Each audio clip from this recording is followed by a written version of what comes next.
한국의 고급 호텔 안 카페에서 외국인 승무원 5명이 앉아서 서로 본인의 의견을 핏대세워 피력하고 있는 상황인데 누구의 의견이 맞는지 아무도 모르는 상황입니다. 그중 아무 말도 안 하고 있던 한 승무원의 입이 떨어지면서 모두의 이목이 집중되는데요. 이 승무원들이 무엇을 갖고서 있는 힘을 다해 토론을 한 것인지 한번 사연을 보시죠. 안녕하세요. 저는 이탈리아에서 승무원 일을 하고 있는 베아트리체라고 합니다. 어렸을 적 어머니가 승무원으로 근무했던 시절의 사진을 보고 그때부터 열심히 승무원이 되기 위해 노력을 했고 한 번에 승무원이 되었죠. 하지만 제가 생각했던 것만큼 행복하기만 한 일이 아니란 걸 일을 시작하고 얼마 안 돼서 알게 되었죠. 그 이유는 정말 사람들에게 질릴 만큼 당해서 그랬던 건데요. 일을 시작하기 전에 어머니가 충고를 해줬던 게 어딜 가나 사람들을 조심하라고 했었는데 정말 진상은 어딜 가나 있더군요. 유럽에 있는 나라를 가도 미대륙으로 가는 나라를 가도 뭔가 특권의식을 가진 듯한 사람들이 넘쳐나더군요. 하지만 유럽이랑 미대륙은 그런대로 괜찮았습니다. 어느 정도 컨트롤을 할 수 있으니 말이죠. 제가 정말 너무나 힘들다고 느끼게 된 건 아시아 대륙을 비행하면서였죠. 얼마나 힘들었냐면 제가 비행을 했던 나라 중 힘든 걸론 5손가락 안에 들만한 나라들이 있었죠. 보통 유럽에서 아시아로 들어가는 비행을 하게 되면 대부분의 사람이 중국인으로 꽉 찬다고 볼 수 있고 중간중간 일본인도 보이지만 그 수가 그렇게 많지는 않습니다. 아시아 비행을 시작하고 4개월 차가 되었을 땐 정말 꿈을 포기하고 다른 일을 찾아봐야 하나 생각할 정도로 힘든 일이 많았는데요. 처음 아시아 비행을 할 땐 어느 정도 기대감도 있었던 게 사실입니다. 현재 미국을 제외하면 가장 강성한 나라라고 불리는 중국과 아시아에서 가장 점잖고 매너가 좋다는 일본인들이었기 때문에 그들의 체면을 걸고서라도 진상짓은 안 할 거라고 생각했죠. 하지만 저의 비행 노선을 들은 어머니는 너무 힘들면 그냥 관두고 집에 와도 된다는 이야기를 듣고 걱정이 너무 많다고 생각했지만 어머니의 그런 충고를 이해하는데 얼마 걸리지 않았죠. 그렇게 아시아 노선으로의 첫 비행을 하러 갈 때 선배님들의 표정을 보고 무언가 잘못되었음을 느꼈죠. 평소에는 볼 수 없었던 긴장되고 상기된 표정들이었거든요. 그러면서 저에겐 심한 일이 아니면 그냥 죄송하다고 하고 그 자리를 피하라고 조언을 해줬죠. 하지만 전혀 이해가 되지 않았죠. 일본인들만 가득한 일본행 비행기였고 모두들 웃는 얼굴로 친절하게 저희를 대해주었으니 말이죠. 얼마나 친절했나 생각해보면 정말 엄청났다고 느꼈던 게 제가 실수로 물을 손님에게 쏟았고 정말 최선을 다해 죄송하다고 사과를 했지만 너무 미안해하지 않아도 된다고 웃으며 이야기를 해주었죠. 그 당시엔 정말 감사했죠. 이게 바로 신사구나란 생각이 들었을 정도로 말이죠. 그렇게 무사히 비행을 끝내고 이탈리아로 돌아온 날 저는 불려갔죠. 그러면서 저에게 어떤 서류를 건네주면서 이거 한번 읽어보고 다음 비행은 쉬라고 이야기를 하더군요. 저는 비행을 잘 마치고 와서 휴가를 주는지 알았죠. 그렇게 기분 좋게 서류를 갖고 집으로 향했고 기쁜 마음을 가득 담고 그 서류를 보았는데 가장 위에 써있는 제목을 보고 제 눈을 의심했습니다. 베아트리체 민원 내용 28건. 지금까지 비행을 하면서 항상 만족했던 이유가 불만사항이 없어서였는데 이건 뭔가 이상하다고 생각을 해서 하나씩 읽어보았습니다. 인종차별을 하는 듯하다. 동양인이란 이유로 손님에게 물을 부었다. 승무원이 일부러 크게 걸어다녀서 계속 소음을 만듭니다. 일부러 돈 많은 남자들을 유혹하려는 행동을 보이는 것 같다. 물을 주는 과정에서 물을 쏟았지만 사과는커녕 나에게 왜 컵을 건드렸냐며 적반하장으로 화를 냈다. 저에게 웃으며 괜찮다고 말해준 사람은 괜찮지 않았던 거였죠. 그러면서 정말 소름 돋았던 게 하나 있었는데 이런 민원의 끝에 꼭 부탁하는 말로 승무원이 피해를 입지 않기를 바란다는 이야기였죠. 하지만 글 속에 느껴지는 감정은 저에게 처벌을 해야 한다는 느낌의 단어들이 정말 많았기 때문에 마지막 말은 가식으로밖에 안 보였죠. 말도 안 된다는 생각에 어머니에게 전화를 해서 하소연을 했더니 어머니께선 일본인들은 그들의 말이나 행동을 절대로 보이는 대로 믿으면 안 된다고 하더군요. 가족끼리도 거짓말을 하는 사이라고 하면서 말이죠.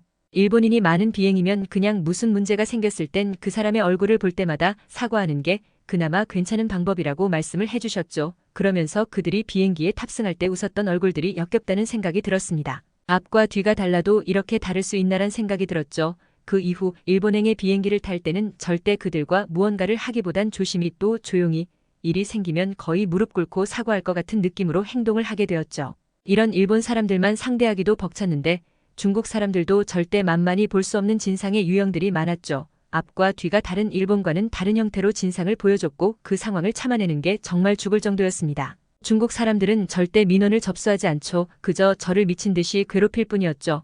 저를 가장 힘들게 만들었던 사건은 정말 상식선에서 벗어나 있는 경우였는데 바로 다 큰 성인이 그것도 애를 안고 있는 애엄마가 좌석에 앉아서 소변을 본 거였죠. 어디선가 웅성웅성거리는 소리가 들려서 그 자리를 가봤더니 비행기 좌석 밑으로 물 같은 게 떨어지고 있더군요. 비행 때 제공되는 물을 누가 흘린 건가 하고 자세히 보았죠. 물의 시작점으로 눈을 돌리고 있었는데 이상하게 그 자리에 앉아있는 여성의 바지 쪽으로 가더군요. 그때서야 알게 된 겁니다. 물이 아니구나라는 걸 말이죠. 그래서 그 자리를 일단 치워야 하기 때문에 치우고 있는데 정말 사람을 내리깔고 보는 눈은 창피함이란 하나도 없고 떳떳함만이 있더군요. 애엄마가 어떻게 이럴 수 있나 싶었죠. 그렇게 기분 나쁨을 느끼면서 자리를 다 치우고 나니깐 특유의 지린내가 사라지질 않아서 많은 승객들이 불편해하고 있었죠. 그렇게 아직 비행이 몇 시간이 남은 상황에서 승객들은 모두 불편함을 호소하는 상황이 되었고 저와 선배님들은 있는 힘을 다해 문제를 해결하려고 했지만 끝까지 처리를 못했고 결국은 승객들 모두 내릴 때 욕 비슷한 말을 하면서 내리게 되었죠. 나중에 알게 되었는데 다른 자리에 있던 중국인 남성이 본인의 양말을 벗어서 좌석 사이에 숨겨두었고 그 양말에서 지린내가 나고 있던 거였죠. 도대체 며칠 동안 양말을 안 갈아 신으면 그런 냄새가 날 수 있나 싶었고 결국 그 양말을 버리고 나서 정말 수십 번을 그 자리를 씻어내면서 비행은 끝이 났죠. 이런 정말 상식 밖의 이외에도 정말 많은 일이 있었는데요. 잘 모르는 분들이 많지만 비행기 내에서 제공되는 여러 가지 서비스 중에 일회용 치약과 칫솔을 제공해주는 서비스가 있는데 정말 이빨이 남아나질 않을 정도로 칫솔과 치약을 받아가더군요. 그래서 저런 위생 말고 남한테 피해주는 위생이나 신경 쓰지라고 생각을 했는데 나중에 선배님이 찾아오더니 이제 더 주지 말라고 하더군요. 그러면 안 되는 거 아니냐고 물었더니 지금 저 사람들 양치하려고 받아가는 게 아니라 그냥 주는 거니깐 받아가는 거라고 벌써 주머니에 치약하고 칫솔이 넘쳐날 거라고 이야기를 해주더군요. 정말 나중에 주머니를 보니 무언가 막대기 형태의 것들이 많이 들어있는 것을 보고 경악을 금치 못했죠. 수량이 떨어지게 되면 다른 사람이 못 쓰게 되는 건데도 본인 욕심 때문에 그렇게 갖고 간다는 게 이해가 안 되었습니다. 그러고 간식을 먹지도 않으면서 그렇게 부탁을 하고 남은 것을 그냥 어디에 숨겨두고 가는 사람도 있었고 도대체 어디서 퍼졌는지 모르겠는데 본인들이 환자라고 우기면서 좌석에 등급을 올려 편하게 갈 수 있게 해달라는 말을 계속하는 사람들도 있었죠. 중국인들만 탑승해 있는 비행기는 정말 말도 안 될 정도죠. 승무원에게 삿대질을 하는 것은 물론이고 조금만 불편한 게 있으면 전 세계에 우리가 쓰는 돈이 얼마인데 이런 것도 안 되냐고 막말을 쏟아내곤 했는데 정말 중국 사람들은 다 정신 이상자인가 싶을 정도의 모습들을 많이 보여주었죠. 그렇게 4개월간 정말 지옥을 구경하고 왔다고 말해도 어색할 게 없을 정도로 힘든 시간을 보냈고 실제로 관둬야겠다는 생각에 어머니에게 상담을 받기도 했습니다. 어머니는 힘들면 그냥 관두라고 했지만 무언가 꿈을 포기한다는 게 너무 슬퍼서 일단은 더 다녀보기로 했죠. 그렇게 5개월 차에 들어가면서 신설 노선이 하나 생겼고 한국을 목적지로 하는 노선이었죠. 그 노선도 저에게 배정이 되었고 들리는 말론 제가 너무 힘들어해서 그 노선을 일부러 저에게 배정했다는데 제가 힘들어 보이면 쉬게 해줘야 되는 게 아닌가 할 정도로 부정적인 생각으로 가득 찼었죠. 하지만 선배님들의 큰 뜻을 한국행을 해보고 알게 되었습니다. 비행기에 오르는 선배님들의 얼굴은 일본과 중국을 가야 할 때와는 전혀 달랐죠. 하물며 이탈리아로 돌아오는 비행기를 탈 때도 저것보다 좋은 표정을 짓지 않았던 것 같았는데 말이죠. 선배님들에게 이번엔 뭐 조언해줄 거 없냐고 물었더니 그냥 평소랑 같이 하면 된다고 하더군요. 그 얘기를 듣는데 사실 별 기대가 없었습니다. 이젠 동양인을 보기만 해도 소름이 돋을 정도로 많이 당했으니 말이죠. 한국이라고 별반 다르지 않겠다는 생각을 했습니다. 동아시아 3개국 모두 비슷한 외형의 비슷한 문화권 안에 있으니 말이죠. 중국, 일본이랑은 다른 진상짓을 하겠지란 생각을 하며 비행을 시작했습니다. 그리고 선배님들의 표정이 좋은 이유도 유추할 수 있었는데 같이 가는 선배님들이 모두 한류 팬이었죠. 얼마나 광적이냐면 벌써 이탈리아에서 한국어를 배우고 있을 정도로 광팬이었기 때문에 한국이라면 뭐든지 좋았을 거라고 생각했습니다. 현재 이탈리아에서는 자국의 음악보다 K-팝이 더 나온다고 할 정도로 인기가 엄청나죠. 얼마 전엔 밀라노에서 K-팝 페스티벌이 열릴 정도죠. 그리고 드라마나 영화 연출이랑 작가들은 한국의 드라마인 오징어 게임과 많은 영화를 갖고서 수업을 받기도 할 정도로 한국의 문화는 이탈리아에 깊게 박혀가고 있습니다. 비행 중에 선배님들은 이탈리아에서 열심히 배운 한국어로 승객들이랑 계속 이야기를 나누시더군요. 저렇게까지 한국의 진심이었나 싶을 정도로 말이죠. 그렇게 조용히 비행을 이어가던 도중 누군가 호출을 해서 찾아갔더니 어떤 한국인 남성분이 잠깐 자리를 비운 사이에 자리에 놔둔 이어폰과 목베개가 사라졌다고 하더군요. 그래서 이 좁은 곳에서 이게 무슨 일인가 싶어서 주위를 계속 찾아봐도 안 나오더군요. 도무지 못 찾겠는 그 순간 어디선가 띠띠띠거리는 소리가 들리더군요. 그 소리는 무선 이어폰을 잃어버렸을 때 위치를 알기 위해 어플을 사용해 울릴 수 있는 소리였는데요. 소리가 나는 곳을 따라갔더니 옆자리에 앉아있던 중국인 여성이더군요. 그래서 죄송하지만 주머니 안에 있는 내용물을 좀 보여줄 수 있냐고 물었더니 못 알아듣는 척하면서 계속 가만히 있더군요. 그러다가 한국 승객분께서 주머니에서 소리나는 물건 좀 보자고 했더니 다짜고짜 일어나면서 중국어로 무언가를 말하는데 하나도 못 알아듣겠더군요. 하지만 한국 남성분은 알아들으신 것 같았죠. 그래도 평온한 표정으로 다 알겠으니 주머니에 있는 거 확인만 하자고 이야기를 했죠. 그 순간 중국인 입에서 나온 이야기는 상당히 충격적이었는데 우리가 키우는 개 주제에 어떻게 주인을 물려고 하냐고 말을 하더군요.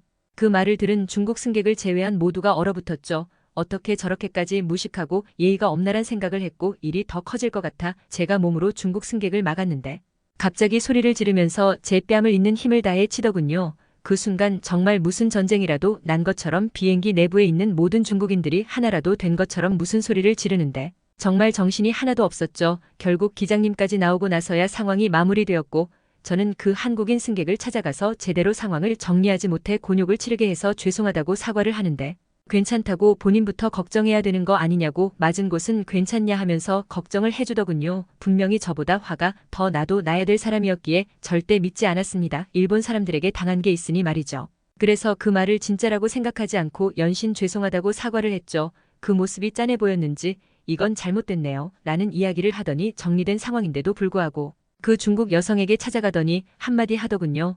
지금 저 승무원이 나에게 사과하는 건 잘못된 것 같지 않냐고 사과를 해야 되는 건 저 승무원이 아니고 당신이 저 승무원에게 사과를 해야 되는 게 맞는 것 같지 않냐고 이야기를 하시는데 아까 본인의 물건을 잃어버리고 모욕을 당했을 때보다 더 강경한 말투로 이야기를 하셨고 중국 여성도 그런 분위기를 느꼈는지 아까처럼 소리를 지르진 못하고 결국 꼬리 마른 강아지처럼 저에게 와서 마지못해 사과를 하더군요.